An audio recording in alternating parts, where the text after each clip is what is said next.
నుండి లూకా సువార్త 1వ అధ్యాయము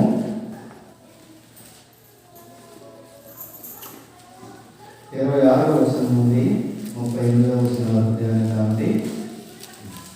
లూకా సువార్త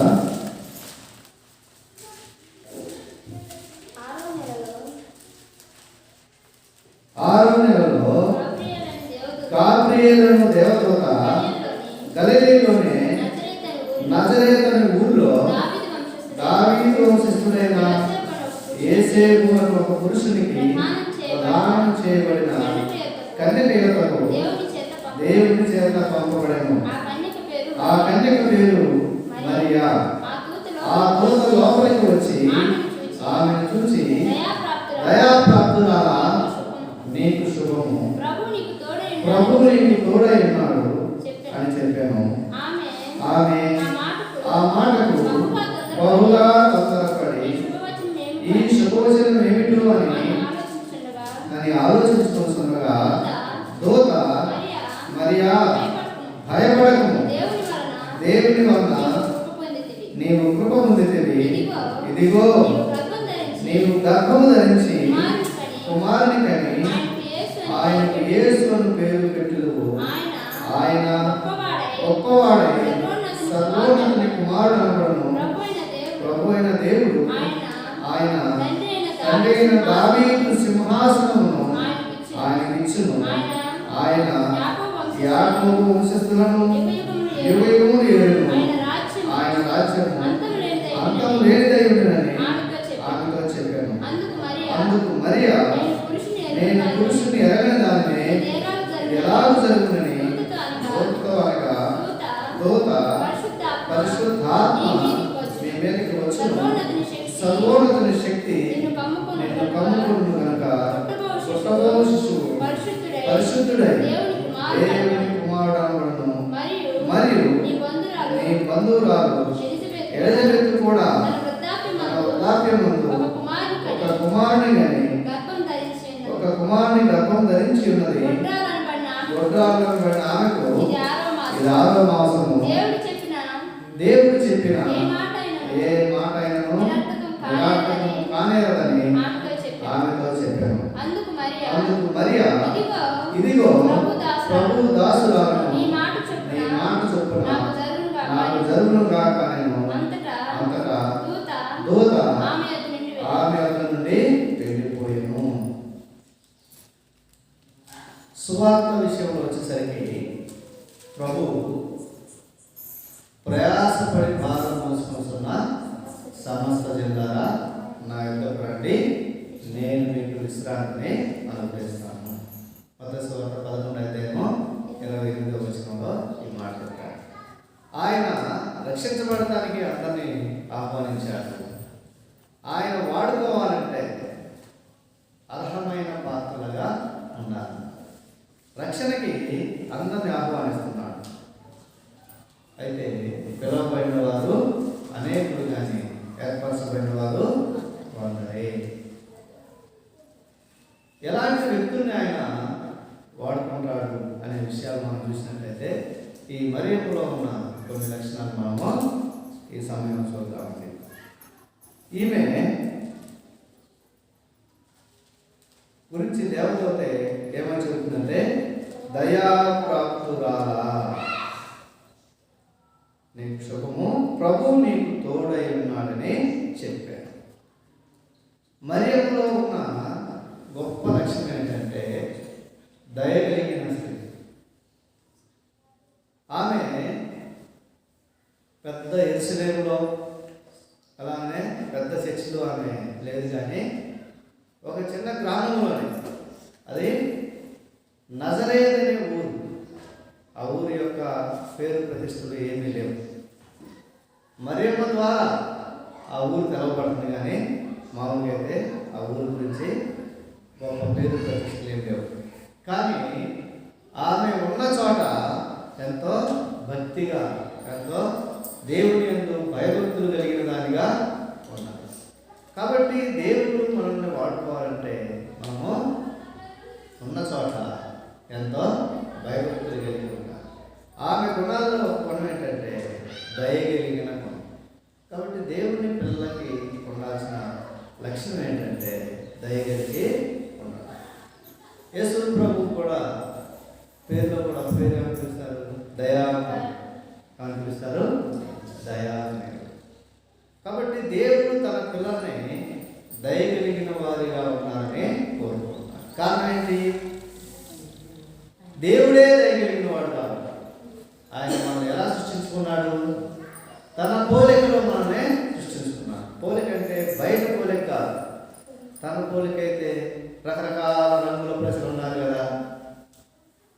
కాబట్టి బాహ్యమైన రంగుల పోలిక కాదు, కానీ మన హృదయం అంతా కూడా దేవుని పోలికలో ఉండాలని ఆయన సృష్టించారు. కాబట్టి బాహ్యమైన శరీరాల గురించి ఎక్కడైనా దేవుడు ఆయన కలవపడటం కానీ జనాన్ని కలవపడటం కానీ ఏమన్నా హృదయాన్ని చూసి ఆయన బాధపడి ఆయనే మన కొరకు భూలోకానికి రావడం జరిగింది. మనందరం కూడా దేవుని పోలికలో సృష్టించబడిన మనము ఆయన పోలికను కోల్పోయి ఆయన పోలిక విషయంలో మనం ఎలా ఉన్నామంట? చచ్చిన వారిగా ఉన్నాం. మన పాపముల చేత అపరాధం చేత దేవుని పోలిక అంతా మనము పోగొట్టుకున్నాం. అయితే తిరిగి ఆయన పోలిక ఇవ్వడానికే ఈ లోకానికి ఆయన రావడం జరిగింది. కాబట్టి దేవుని పిల్లలు ఎలా ఉన్నారంట? దయగలిగిన వారిగా ఉన్నారు. ప్రపంచంలో ఎక్కడ ఎవరికి ఏ కష్టం వచ్చినా ఎవరు ముందుగా వెళ్తారంటే దేవుని పిల్లలు. సాధారణంగా ఇంతకుముందు ఏమనుకునేవాళ్ళంటే ఎవరికి ఏ కష్టం వచ్చినా ఏ బాధ వచ్చినా అది వాడి కర్మ, ఏది అది వాడి కర్మ, తర్వాత అది ఏ జన్మలో చేసుకున్న పాపం అనుకునేవాళ్ళు. కష్టాల్లో ఉన్నవాడిని ఆదుకోవడం అనేది యేసు ప్రభు స్వయంగా చెప్పాడు. మంచి సపరేట్ కథలో ఎవరు చెప్పాడు? జ్ఞానవంతం కాదు, తెలివివంతం కాదు, ఏమవసరమో సహాయం చేయటమో అవసరం. కష్టాల్లో ఉన్నవారి మీద దయ చూపించటమో చాలా అవసరం. మనం ఏ కులమో ఏ వంశమో ఎంత భక్తి కలిగి ఉన్నాం అనేది కూడా ముఖ్యమైన విషయం కాదు. ఏది ముఖ్యమైన విషయము? దయలేని. దయలేని ఎవరైనా సహాయం చేస్తారా? సహాయమో చేయలేదు. కాబట్టి ఆమె ఎలాంటి లక్షణం కలిగి ఉందంటే దయగలిగిన లక్షణము కలిగి ఉంది. దయకు వ్యతిరేకమైన పదం ఏంటి? కఠినత. ఇక క్రైస్తవం అవి కఠినంగా ఉంటే మళ్ళా మన హృదయాన్ని మనం చెక్ చేసుకోవాల్సిన అవసరం ఉందన్నమాట. కాబట్టి దేవుడు దయగలిగిన వారిని తన చిత్తాన్ని చేయడానికి వాడుకుంటాడు. కఠినం లేదు. దేని కొరకు? దేని విషయంలో కఠినంగా ఉన్నాడు ఆయన? పాప విషయంలో కఠినంగా ఉన్నాడు. అందుకనే సంవత్సరం ఒక మాట ఉంటాడు. ఏమంటాడంటే దేవుడు పరిశుద్ధుడు, అతి పరిశుద్ధుడు అంటాడు. ఆయన మహాపరిశుద్ధుడు, అతి పరిశుద్ధుడు. ఆయన ఏదైనా విషయంలో అతి ఏముంటుందంటే పరిశుద్ధతలో ఇక ఆయన పొందినోళ్ళు ఎవరు ఉంటారు? మానవుడు అతి ఏంటంట? అతి పాపం. ఇక పాపంలో ఎవడు వాడు పండిపోవడం తప్ప ఏ రకంగా చూసినా సరే ఎవడు తన జీవితాన్ని బాగు చేసుకోలేదు. కాబట్టి ఆయన ఎంతో పరిశుద్ధుడు, అతి పరిశుద్ధుడు. ఆయన దయగలిగిన ఆయన లక్షణం, దయగలిగిన లక్షణం ఎంతో ప్రాముఖ్యమైనది. క్రైస్తవులు దేవుని పిల్లలు అంటేనే మనకేమన్నారన్నమాట? ఆపదలో ఉన్న వాళ్ళ మీద దయ చూపించాలి. విచిత్రంగా కొన్ని మతాలు ఏంటంటే మనుషుల్ని పశువుల కంటే ఏనని చూసి పశువుల్ని మనుషుల కంటే ఘనంగా అదొక విచిత్రమైన భక్తి. కాబట్టి దేవుడు ఎవరిని తన పోలికలో సృష్టించాలన్నాడు? మనిషిని తన పోలికలో సృష్టించాడు. కాబట్టి మనిషి కష్టాల్లో ఉంటే దేవుని పిల్లలు ఎవరైనా సరే ఏం చేయాలన్నమాట? దయ చూపించాలి. కాబట్టి మరియమ్మలో ఉన్న గొప్ప లక్షణం ఏంటంటే ఆమె దయగలిగిన ఆమె. ఆ దయగలిగి ఉండటం వలన ఎవరు తోడుగా ఉన్నారంట? ప్రభు ఆమెకి తోడుగా. ఎంత గొప్ప బాధ్యత. కఠినుడు ఎవడు? సాతాను. కాబట్టి కఠినుడికి ఎవరు తోడుగా ఉంటారు?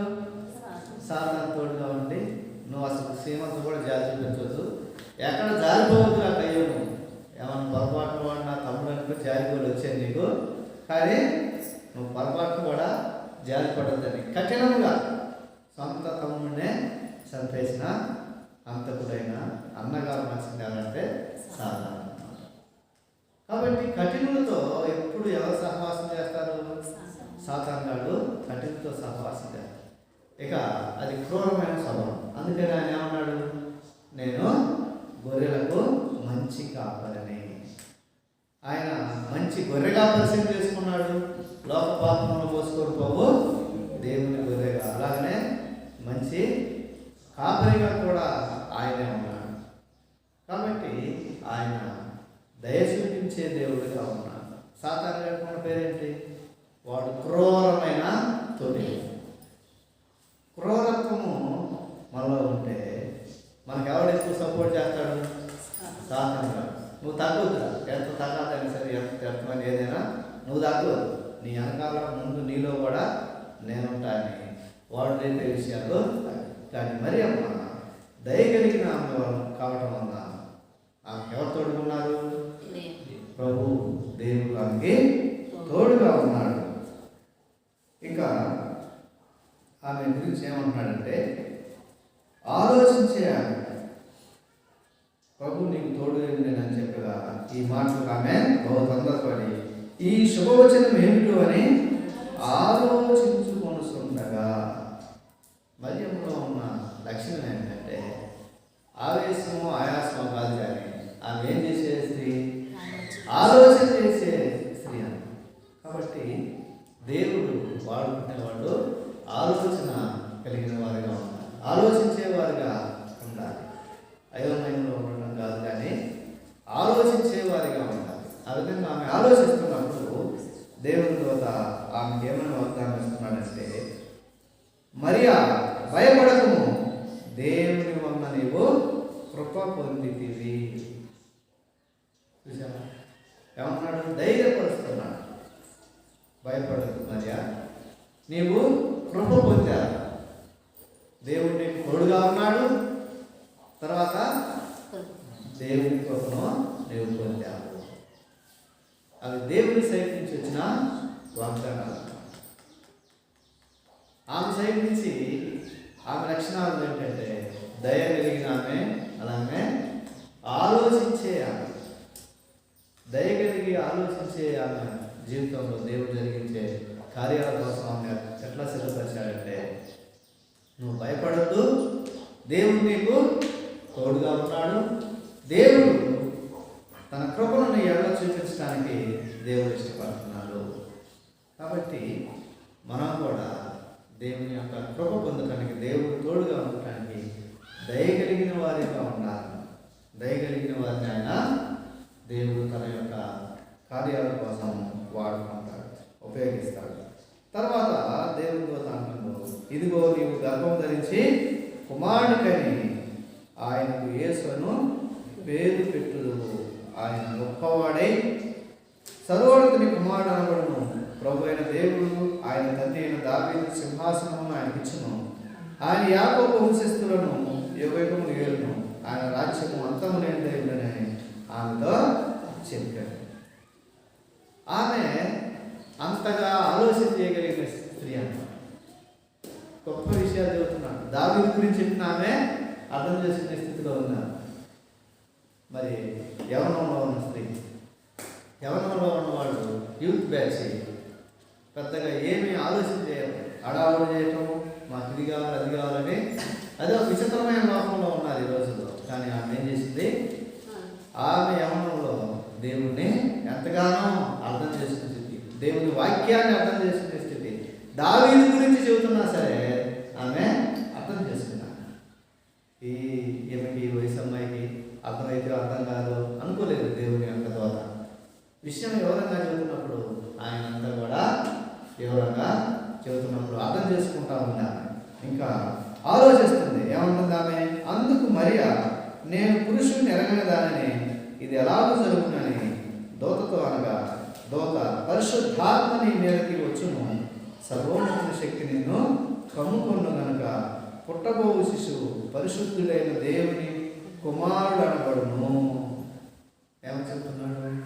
వివరంగా చెబుతున్నాడు. అది అంత సింపుల్గా అర్థమయ్యే విషయం కాదు. పరిశుద్ధాత్మ దేవుని వలన నీవు కుమారుని కంటావంటే అది అంతకుముందు ఎప్పుడు జరగలేదు, ఇంకెప్పుడు జరగదు కూడా. అయినా సరే అది నమ్మాల్సిన విషయం. కొన్ని అంతకుముందు జరగలేదు, భవిష్యత్తులో కూడా జరగవు. కానీ దేవుడు మనతో కొన్ని మాటలు చెప్పినప్పుడు మనం నమ్మాలి. పరిశుద్ధాత్మ దేవుడు తన కార్యాలను వ్యక్తుల ద్వారా జరిగిస్తాడు. ఒక వ్యక్తి పరిశుద్ధాత్మ దేవుడు ఒక వ్యక్తిలో ఉంటే ఎలా ఉంటాడు అని మనం బైబిల్లో గమనిస్తే ఎలా ఉంటాడు? యేసు ప్రభు లాగా ఉంటాడు. ఎందుకని? యేసు ప్రభు పరిశుద్ధాత్మ దేవుని వలన ఈ లోకానికి వచ్చాడు శరీరధారిగా. ఆయన తండ్రి కుమార పరిశుద్ధాత్మ త్రియేక దేవుడే ఉన్నారు. అలాగనే మానవుడిగా రావడానికి ఆయన ఆ విధంగా తండ్రి కుమార పరిశుద్ధాత్మ దేవుడిగా ఆయన వాడిని ఈ లోకాన్ని రక్షించడానికి మరి యేసు ప్రభు మనిషికి ఈ లోకానికి వచ్చాడు. కాబట్టి ఒక వ్యక్తి ప్రవర్తన బట్టి అతడు ఏ ఆత్మను కలిగి ఉన్నాడో చెప్పవచ్చు. ఏం చేయొచ్చు మనం? ఒక వ్యక్తి ప్రవర్తన బట్టి ఏం చెప్పచ్చు? ఇతడు ఏ ఆత్మని కలిగి ఉన్నాడు. ఇంతకుముందు లోకంలో ఒక మాట అనేవాడు, ఏమని? నీ ఫ్రెండ్ ఎవడో చెబితే నువ్వెవరో కూడా చెబుతావు. ఎవరంటే ఎవరు తిరుగుతారు? ఎవరికి ఇష్టమైన అలవాటు ఉండవని వాళ్ళంతా తిరుగుతారు. ఆట ఆడే పిల్లలకి ఎవరంతా ఆడాలని ఎవరంతా ఉండాలని ఉంటుంది. క్రికెట్, వాలీబాల్ ఆడుకునే పిల్లలు అనుకుంటారు. పొలం పోయేవాళ్ళు పొలం. అలానే రకరకాలుగా ఎవరు ఎలాంటి సేమ్ మైండ్ కలిగి ఉంటారో వాళ్ళు ఎక్కువ కలిసి ఉంటారు.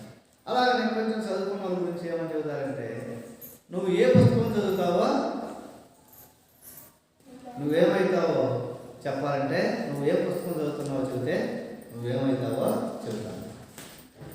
నేను అప్పుడు తెలంగాణలో స్కూల్ చెప్పేటప్పుడు ఆ క్లాసు టైంలో క్లాసులు చెప్పి తర్వాత బైబిల్ చదువుతున్నాను. అప్పుడు రెండు మాస్టర్, సార్ మీరు ఖచ్చితంగా ఫాస్ట్ అవుతారు సార్ ఈ పరిస్థితిలో అనేవాడు. ఎందుకంటే ఖాళీ ఉన్నప్పుడు బైబిలే చదువుకునేది. కాబట్టి మనం ఏం చదువుతున్నామో అదే అవుతాము అనేది. సింపుల్గా ఇప్పుడు చెప్పాలంటే, మీరు ఏం చూస్తున్నారో అదే అవుతాం. ఇప్పుడు చదవటం రాకపోయినా మాకు చదవటం రాదు, మా గురించి ఏం తెలియదు అనుకుంటారేమో. మీరు ఏం చూస్తున్నారో అదే అవుతారు. మీకు ఏది ఇష్టమో అది చూస్తారు, ఏది చూస్తారో అలా ఉండాలని కోరుకుంటున్నాను. నాటకం చూసేవాళ్ళంటూ ఎట్లా తయారవుతారు? వాళ్ళలాగానే తయారవుతారు. దేవుని మాటలు వినేవాళ్ళు ఎలా తయారవుతారు? దేవుని పరమైన వారిగానే తయారవుతారు. కాబట్టి ఒక వ్యక్తిలో ఏ ఆత్మ పనిచేస్తున్నాడు అనేది దేన్ని బట్టి తెలిసిపోద్ది? ఆ వ్యక్తి ప్రవర్తన బట్టి తెలిసిపోద్ది. ఒక వ్యక్తిలో పరిశుద్ధాత్మ దేవుడు ఉంటే ఎలా ఉంటాడో చెప్పాము. యేసు ప్రభులాగానే ఉంటాడు. అదే ఒక పాట పాడతారు కదా, ఏమని? మాట్లాడటంలో కూర్చున్నట్లో జీవితంలో నీలా ఉన్నారు. ఆ పాటలో మరి ఎలా కోరుకున్నారో అలానే ఉంటారు. నిజంగా చాలా గొప్పగా పాట యేసు ప్రభు మీద ఫోకస్ చేసి రాశారు. ఇక అంతే ఉండాల్సింది కూడా అంతేనమాట. ఇక ఏ బట్టలు వేసుకోవాలని తెలిసిందా, పండగకి ఏం చేయాలని తెలిసిందా, ఎలా ఉండాలని తెలిసిందా, ఇవన్నీ కూడా లోకం నేర్పే. యేసు ప్రభు పేరు మీద బైబిల్లో లేని లోకం నేర్పే. కానీ ఒక వ్యక్తి పరిశుద్ధాత్మ దేవుడు ఉంటే ఎలా ఉంటాడు? యేసు ప్రభు లాగా ఉంటాడు. ఇక అతని నుంచి ఎక్స్ట్రా ఇంకొంచెం ఇటుగానే అటుగానే ఏమీ ఉండవు. అయితే లోకంలో రకరకాల ఆత్మలు ఉన్నాయి. ఏమన్నా లోకంలో రకరకాల ఆత్మలు ఉన్నాయి. ఆ సంగతి చాలా మందికి తెలియదు. ఎవరికి ఏది వచ్చినా పరిశుద్ధాత్మ అనుకుంటారు. ఆ వ్యక్తి క్యారెక్టర్ని బట్టి ఇతనిలో ఈమెలో దేవుని ఆత్మ పరిశుద్ధాత్మ దేవుడు ఉన్నాడనేదో చెప్పే విషయం. పరిశుద్ధాత్మ దేవుడు ఏ వ్యక్తిలో ఉన్నాడు ఆ వ్యక్తి ఎలా ఉంటాడు చెప్పాలి. ఎలా ఉంటాడు? యేసు ప్రభులాగానే ఉంటాడు. అంతే మార్పు. మన గుర్తు ఎవరన్నా ఏమన్నాడు? నేనే సత్యము, నేనే మార్గము, నేనే జీవము. ఇక ఆయన వైపే పరిశుద్ధాత్మ ఏ వ్యక్తిలో ఉన్నాడు ఆ వ్యక్తిలో ఉన్న ఆత్మ ఎటువైపు నడిపిస్తాడు? ఆయనలాగానే ఉండటానికి నడిపిస్తాడు. అయితే బ్రహ్మ పురుషు ఆత్మ లోకంలో రకరకాలు. అలాగనే అబద్ధ పాపం, అలాగనే దురాత్మ సమూహాలు, అవన్నీ కూడా ఎవరి పేరు చెప్పుకుంటే అంటే మోసం చేయడానికి ఎలుగుదోత వేషం. యేసు ప్రభు పేరు చెప్పుకుని, పరిశుద్ధాత్మ పేరు చెప్పుకొని మోసాలు, యేసు ప్రభు పేరు చెప్పుకొని మోసాలు. ఆ విధంగా రకరకాల మోసాలు ఆ పేరు చెప్పుకొని జరుగుతుంది. అయితే అది తెలియని వాళ్ళు, వచనాలు కూడా తెలియని వాళ్ళు అన్నీ కూడా ఒకటే అన్నమాట. వచనాలు కూడా నాకు తెలుసుగా తెలియదా? ఎవరన్నా వచనాలు కూడా కాకుండా డూప్లికేట్ ఇస్తే మనం పట్టుకుంటామా పట్టుకోం. ఆ ఏ నోట్ అయితే అన్ని ఖాతాలుగా కన్నులు కూడా బాధపడుతుంది డూప్లికేట్ అని అంటే వచనాలు కాదానేక డూప్లికేటే, చట్టం దాని మీద చర్య తీసుకుంటుంది. అలాగనే వచనాలకి ఏ విధంగా గవర్నమెంట్ మొదలవుతుందో పరిశుద్ధాత్మ దేవుడికి కూడా ఎలాంటి ప్రవర్తన ఉంటుంది? యేసు ప్రభు యొక్క ముద్రే ఉంటుంది. యేసు ప్రభు లాగానే ఉంటారు అంతే. ఇంకా ఏ రకం కల్పించి కొన్ని ఇటు సరి పరిస్థితి ఇది పరిశుద్ధాత్మ దేవుడు అంటే బయటకు వెళ్ళిపోతాం. కాబట్టి పరిశుద్ధాత్మ దేవుని వలన నీవు గర్భవతి అంటామని చెప్పినప్పుడు ఆమె నమ్మిందా? మరియంలో ఉన్న గొప్ప విషయం ఏంటంటే దయగలిగిన ఆమె, ఆలోచించే ఆమె, దేవుని యొక్క మాటలు చూడకపోయినా సరే చెప్పినప్పుడు నమ్మే. అందుకని మనకు ఏమంటారు? విశ్వాసులు అంటారు. విశ్వాసం అంటే ఏంటి? విశ్వాసం చూడని దాని మీద విశ్వాసం, చూడని సత్యం మీద, చూడని నిజం మీద మనం విశ్వాసం ఉంచుతాం. ఏది పెడితే విశ్వాసం వస్తుందా? దేని పెడితే దాని మీద విశ్వాసం వస్తుందా?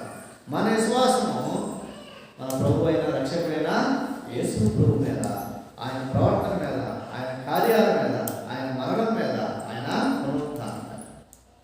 అది మన విశ్వాసం. అలాంటి గొప్ప విశ్వాసం ఎవరికి? మరి ఆమెకి అలాంటి గొప్ప విశ్వాసం. కాబట్టి ఆమె కలవరపడలేదు.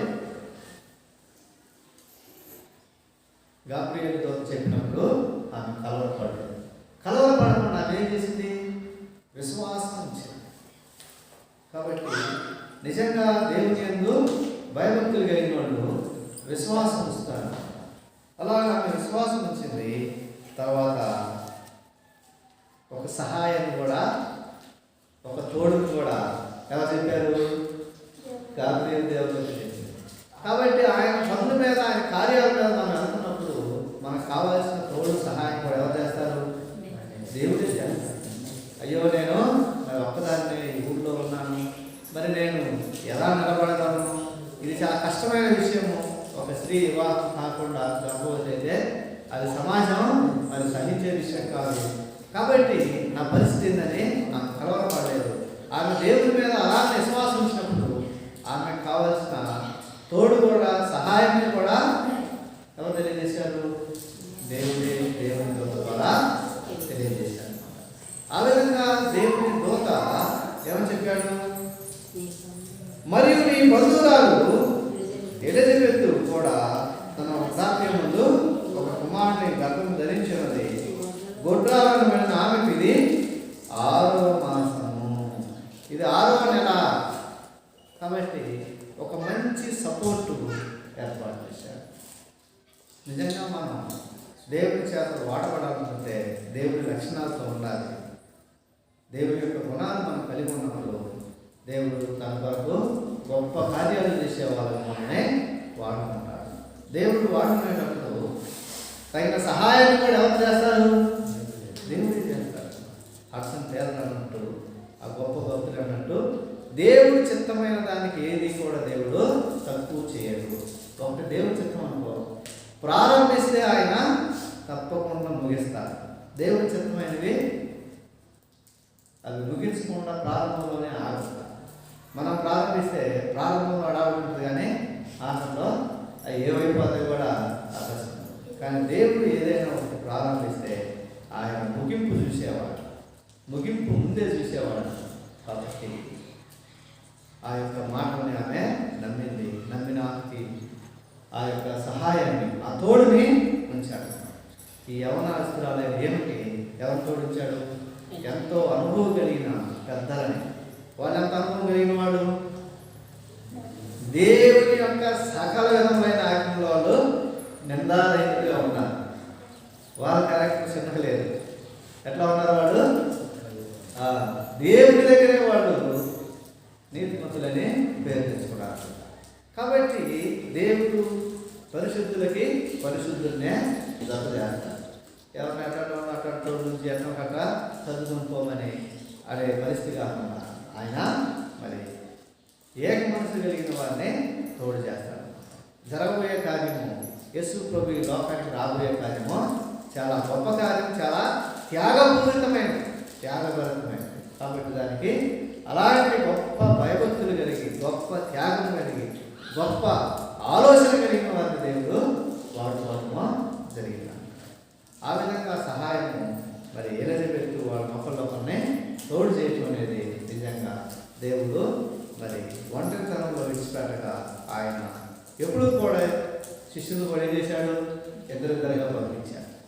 కాబట్టి ఎప్పుడు ఆయన ఆది కాండం నుంచి అదే మాట చెప్పాడు. ఏమని? నరుడు ఒంటరిగా ఉండడం మంచిది కాదు.